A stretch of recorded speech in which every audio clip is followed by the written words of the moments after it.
नमस्कार। गुरु तेग बहादुर के 40वें प्रकाश पर्व पर लाल किले के देशवासियों को संबोधित करते हुए प्रधानमंत्री नरेंद्र मोदी ने कहा, गुरु तेग बहादुर के बलिदान से अनेक पीढ़ियों को अपनी संस्कृति की मर्यादा की रक्षा और देश के सम्मान के लिए मर मिटने की प्रेरणा दी है। प्रधानमंत्री ने कहा कि भारत ने कभी किसी देश या समाज के लिए खतरा पैदा नहीं किया। आज भी हम पूरे विश्व के कल्याण के लिए सोचते हैं। हम आत्मनिर्भर भारत की बात करते हैं तो इसमें विश्व की प्रगति का लक्ष्य होता है। श्री गुरु ग्रंथ साहिब जी आत्म कल्याण के पथ प्रदर्शक हैं। हरियाणा के चर्चित IAS अधिकारी डॉक्टर अशोक खेमका के निशाने पर है। उन्होंने नियुक्तियों में 2009-10 में नियमों को ताक पर रखते हुए हरियाणा भंडारण निगम के प्रबंधक निदेशक रहते 2 प्रबंधकों की नियुक्ति नियमों को ताक पर रखकर की थी।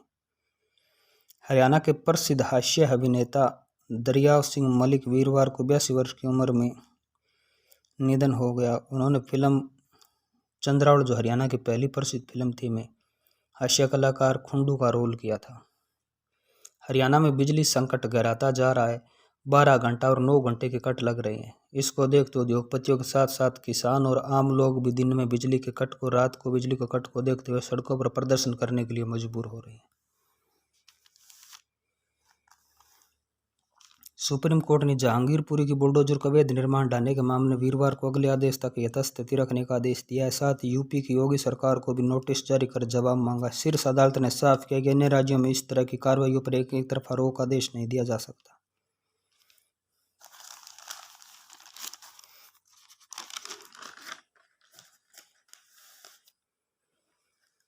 केंद्रीय गृह मंत्री श्री अमित शाह का कहना है कि आतंकवादियों पर कार्रवाई मानवाधिकार का उल्लंघन नहीं है। हमारे देश में सबसे ज्यादा आतंकवाद के जो जख्म है वो सहन किए हैं, फिर भी आतंकियों पर जब कार्रवाई होती है तो कई मानवाधिकार संगठन है वो सामने आ जाते हैं। आतंकवादियों को मारना कोई भी मानवाधिकार का उल्लंघन नहीं है। जब सबसे ज्यादा मानवाधिकार का उल्लंघन आतंकवादी ही करते हैं। जब हमारे देश के अंदर कोई आड़े आएगा और कोई देश में शांति और अमन को भंग करेगा तो हम उसको ठिकाने लगा कर ही रहेंगे। यह कहना है भारत के गृह मंत्री अमित शाह का, जो बहुत ही कड़ा और साफ संदेश है।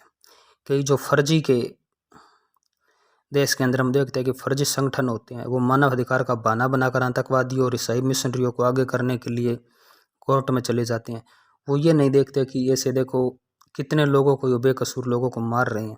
जब आर्मी कार्रवाई करती है तो मानवाधिकार का बहाना बना लेते हैं। पहले आतंकवादी उनके संगठनों को आर्थिक मदद देने वालों को उचित कार्रवाई नहीं होती थी। वे हमारे समाज के सम्मान से जीते थे। NIA ने 2018 में पहली बार ऐसे लोगों पर केस दर्ज किया। उन्हें अब पहचान छिपा कर रहना पड़ रहा है।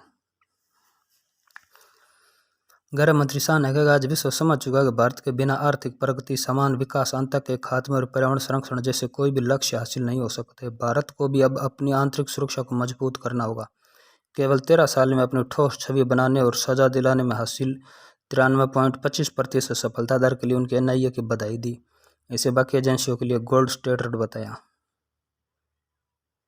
2008 में मुंबई आतंकी के हमले के बाद अस्तित्व में आई कई एजेंसियों ने सहयोग दिया है। 400 केस अपनी स्थापना के अब तक खुद दर्ज करवाए। 349 में चार्जशीट दायर कर चुकी है। 2019 में NIA एक्ट में संशोधन हुआ, जिसे घुसपैठ, साइबर अपराध व विस्फोटकों के मामले में जांच की रही है। गुजरात से कांग्रेस विधायक जिग्नेश मेवाणी को प्रधानमंत्री मोदी पर आपत्तिजनक टिप्पणी करने मामले में असम पुलिस ने गिरफ्तार किया। उनको असम पुलिस कल गुजरात से गिरफ्तार करके गुवाहाटी ले गई। पंजाब सरकार ने राज्य में उन किसानों पर शिकंजा कसना शुरू कर दिया जिन्होंने खेतों में नाम पर कृषि विकास बैंकों पर कर्ज तो लिया लेकिन उसे वापस नहीं दिया। सरकार के आंकड़ों के अनुसार प्रदेश के 71,000 किसानों ने बैंकों के 3200 करोड़ रुपए की वसूली की जानी है। रूस यूक्रेन युद्ध के बीच रक्षा मंत्री राजनाथ सिंह ने बृहस्पतिवार को सेना के शीर्ष कमांडरों के सम्मेलन में कहा कि सेना को भविष्य की हर संभव सुरक्षा चुनौती के लिए तैयार रहना होगा।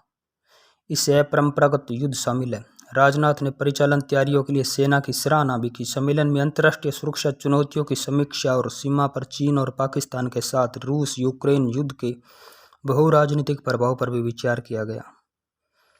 त्रिपुरा के धलाई जिले में BSF के एक अधिकारी ने बटालियन मुख्यालय के बाहर खुद को गोली मारकर हत्या कर ली। चौथी लहर का भी भारत में कोरोना का काफ़ी असर दिख रहा है और हरियाणा समेत कई दूसरे प्रांतों को, कई जिलों में जो मास्क है वो लगाना अनिवार्य कर दिया गया है।